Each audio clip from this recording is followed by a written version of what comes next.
Anyway, yung section S kasi, parang nung una, di ba, hindi masyadong maganda yung pagsasama natin.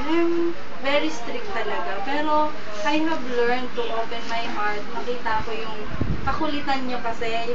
Alam mo yun yung napakakulit, yung parang typical na high school, na alam mo yun, sobrang ano.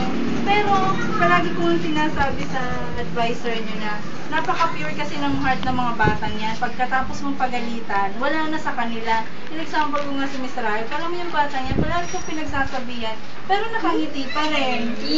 Alam mo yun yung parang, kahit pagsabihan ko kayo sa loob ng classroom, paglabas, wala na yan sa inyo. Alam mo yun yung parang inaano nyo na, nanay nyo talaga, tapos paglabas, wala na yun. So, ako natutuwa, sabi ko nga kay sa advisor nyo, sabi ko, Ma'am Villote, actually, yung section S, mababait naman sila, by heart.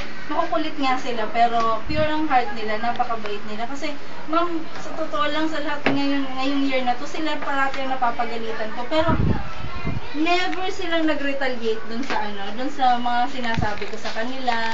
Alam mo yun, pag binabati ako, alam mo yung nakangiti ko rin, parang walang nangyari. Ako naman, sabi ko, ako hindi naman ako nagdadamdam or whatever. Ang ano ko lang sa kanila is gusto kong may matutunan sila out of that, diba, for every thing na binibigay ko sa inyo, gusto ko may lesson kayo matutunan. Gusto kong, sabi ko, you're going to know me better kapag ito na nga ng RLP. Kasi nakikita niyo lang sa akin very authoritative, nandun sa taas parati ng diba, ng platform, pero without you knowing, pala, kung gaano katigas yung mukha ko, ganun ka-soft yung heart. Pero anyway, thank you. Hindi ko in-expect na ganito. I was expecting kasi na, sabi ko nga kay Elsa, hindi ako silent mood. Silent mood kami, sabi nga niya. Elsa, walang bati sa akin na. Sabi niya, sige, mambati na lang kita. But sabi ko, anyway, siguro babati nila ako pag nagkita na lang kami kasi nga, they're busy. So, binati na ako ni Elsa, pero itong dalawa, hindi nakatiis. Binati pa rin ako. Ma'am, dapat talaga hindi po namin kayo babatiin. Yung wala to na. Tsaka hindi ma'am, dapat po talaga. Ang plano po talaga namin, dito pagdating niyo po, nung sisilip-silip po namin kayo dun, ay si ma'am nandiyan na, dapat patay po yung ilaw, yung super surprise.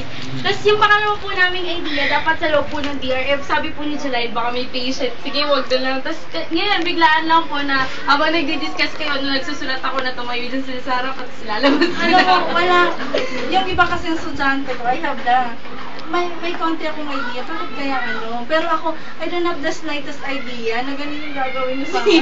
Ako surprise kasi inisip, sabi ko si Ma'am Sora, nag-iwan ko ng tempura niya. Sabi ko, pero wala talagang, wala, hindi ko iniisip na kumbaga, kahit makukulit pala kayo,